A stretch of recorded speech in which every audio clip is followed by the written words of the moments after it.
Komisi 1 DPRD Provinsi Gorontalo menilai penerapan PSBB tahap 1 dan 2 di Gorontalo tidak maksimal. Selain kasus COVID-19 yang terus bertambah, juga penutupan jalan dianggap tidak efektif karena warga masih bebas berkeliaran di kawasan pertokoan Kota Gorontalo. Hal ini dibahas dalam rapat evaluasi bersama gugus tugas percepatan penanganan COVID-19 Provinsi Gorontalo yang digelar melalui video conference. Menurut sejumlah anggota Komisi 1, bertambahnya kasus tersebut mengindikasikan bahwa PSBB tidak berjalan efektif. Bahkan dari hasil pengamatan Komisi 1 di lapangan, ternyata masih banyak warga yang bebas berkeliaran di kawasan pertokoan Kota Gorontalo di saat jam malam diberlakukan. Tapi dalam kondisi sekarang, kenapa malam-malam ditutup jalan? Yang lebih konyol lagi Pak Sekda. Jalan utama ditutup. Ketika kita tanya gimana caranya ke sebelah, ada jalan di sebelah kiri Pak, ada jalan di sebelah kanan, dan di situ menumpuk kendaraan. Artinya ini semacam main-main saja kalau menurut saya. Kenapa yang utama ditutup dikasih jalan? Kalau tutup semua, dan siang juga ditutup, jangan cuma malam. Karena malam-malam hampir tidak ada orang beraktivitas, malah jalanan ditutup. Jadi mungkin perlu dipertimbangkan apa alasannya menutup jalan malam-malam Pak. Kalau di perbatasan oke, justru malam lebih diperketat karena mungkin orang bisa lewat sungai dan sebagainya, tetapi di dalam kota bagaimana? Ini menurut saya agak aneh dan bahkan konyol kalau saya bilang yang lain ditutup dan yang lainnya dibuka, bahkan dikasih tahu lewat sana lebih. Kan sudah 2 kali PSBB di tahap 1 tahap 2.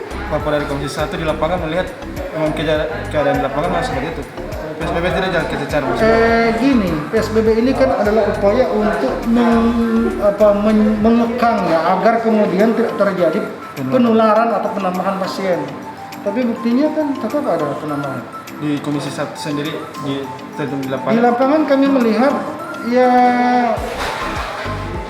istilahnya sih panas-panas tai ayam ya. Di beberapa tempat masih melakukan yang sebenarnya dianjurkan.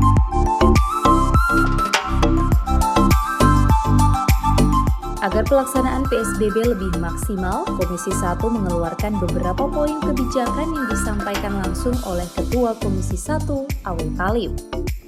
Dan hasil daripada pertemuan tadi kita bisa mengambil 5 poin kesimpulan. Yang pertama bahwa kita mengapresiasi pelaksanaan kegiatan oleh pemerintah provinsi terhadap percepatan penanganan masalah COVID-19 di wilayah Provinsi Gorontalo, baik yang dilaksanakan oleh tim gugusnya, oleh aparatnya, termasuk juga oleh tim kesehatan yang sangat luar biasa kerja keras mereka, dan alhamdulillah bahwa tugas-tugas yang mereka laksanakan itu tentunya berhasil dengan baik ya, meskipun tentunya pandemi ini masih tetap berlangsung. Kemudian kesimpulan yang kedua, kita meminta pada pemerintah provinsi untuk lebih memperketat perbatasan yang ada di 11 checkpoint ya, 4 darat, kemudian ada laut, ada udara. Perbatasan provinsi Gorontalo, perbatasan, tetapi untuk perbatasan antar kabupaten kota di wilayah provinsi ini tidak dibatasi, ya, tidak ditutup. Tidak ditutup, tetapi diperketat, ya, protokol kesehatannya. Kesimpulan rapat. Ya, rekomendasi dari Komisi 1 sendiri. Rekomendasi daripada Komisi 1, ya. Kita minta bahwa tidak ada penutupan jalan pada malam hari dan seterusnya. Tetap biasa beraktivitas, hanya di perbatasan itu protokol kesehatannya diperketat, ya. Hanya untuk wilayah Dalam provinsi. Ya, dalam provinsi. Sementara untuk batas provinsi dengan provinsi lain itu diperketat.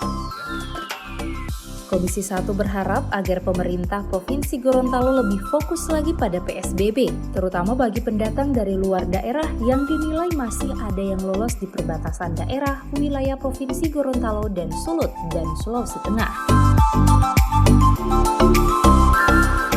Tim Liputan Advertorial Mimosa TV.